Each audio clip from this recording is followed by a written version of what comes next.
सलाम, नमस्ते, सत श्री अकाल। मैं हूं रजा और आप देख रहे हैं रजा ग्राफी का वॉर अपडेट, जिसपे इजराइल, फिलिस्तीन, गाजा, ईरान, इजिप्ट, इन तमाम मिडिल ईस्ट की लेटेस्ट जानकारी और जंग की खासकर जानकारी मैं आपको देता हूं।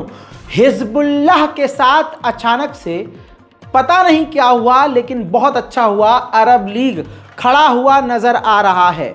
अरब लीग के अंदर तमाम अरब देश शामिल हैं और आपको बता दूं कि अरब लीग ने मिलकर हिजबुल्लाह के संगठन को, हसन नसरुल्लाह का जो हिजबुल्लाह संगठन है, इसको टेरर लिस्ट में डाला हुआ था। लेकिन अब अरब लीग ने एक लंबे समय के बाद जब लेबनान पर हमला करने की इजराइल तैयारी कर चुका है, तो अरब लीग ने और हिजबुल्लाह ने बातचीत शुरू कर दी है। और अरब लीग की तरफ से ये कहा जा रहा है कि हम बहुत जल्द हिजबुल्लाह को टेरर लिस्ट से निकाल देंगे। ये एक बहुत बड़ी राहत है हिजबुल्लाह के लिए। ये सबसे पॉजिटिव खबर आज मैं आपको बता रहा हूं। इससे हिजबुल्लाह को बड़ी राहत मिलने वाली है दोस्तों। वहीं आपको बता दूं कि इजराइल ने आधिकारिक तौर पर ऑफिशियल, देखिए ये वीडियो जारी करके लेबनान को धमकी दी है। बैरूत का धमाका, अलग अलग बॉम्ब ब्लास्ट, कई जगह लेबनान में हमले और बड़ी तबाही दिखाई है। और इस वीडियो के जरिए लेबनान का भविष्य दिखाने की कोशिश की गई है, डराने की कोशिश की गई है, धमकी दी गई है। हजरात मोहतरम, ये वीडियो इस वक्त सोशल मीडिया पर मिडिल ईस्ट में वायरल है। वहीं आपको बता दूं, खबर यह भी है कि अगर लेबनान के ऊपर इजराइल हमला करता है तो लेबनान के अंदर 5 किलोमीटर तक डेड जोन बनाएगा इजराइल। यानी ऐसा 5 किलोमीटर का एरिया जिस पर पूरी तरह से इजराइल कब्जा कर लेगा और एक बफर जोन की तरह बना देगा, कोई भी उस इलाके में नहीं आ पाएगा। यानी जैसे गाजा पर कब्जा किया, फिलिस्तीन पर किया, उसी तरह से लेबनान के 5 किलोमीटर के रेडियस पर इजराइल कब्जा कर लेगा। उधर हिजबुल्लाह से जंग का खतरा बढ़ता हुआ देखकर मेडिटेरियन सी के अंदर हिजबुल्लाह के हमलों से बचाने के लिए इजराइल को मेडिटेरियन सागर के अंदर अमेरिका ने अपने फौज की तैनाती बढ़ा दी। वहीं आपको बता दूं कि इजराइल ने अपने हमलों को हिजबुल्लाह के ऊपर और हिजबुल्लाह के ठिकानों के ऊपर तेज कर दिया है। देखिए ये तस्वीर, जिसमें हिजबुल्लाह के कई ठिकानों पर इजराइल ने हमले किए हैं, जिसमें हसन नसरुल्लाह के संगठन को बड़ा नुकसान हुआ है। उधर आपको बता दूं कि हिजबुल्लाह ने भी पलटवार किया है और ऐसा पलटवार किया जो कि रॉकेट इजराइल के कई इलाकों में जाकर गिरे हैं। ये वही तस्वीर है जिसने इजराइल के अंदर बड़ी तबाही मचाई है और इजराइल के आयरन डोम एयर डिफेंस सिस्टम और तमाम तरह के जो डिफेंस सिस्टम हैं फेल हुए हैं और इजराइल इन हमलों को रोकने में नाकामयाब रहा, जिसके हमले के बाद, हिजबुल्लाह के ऐसे हमलों के बाद कई इलाकों में इजराइल के आग लग गई।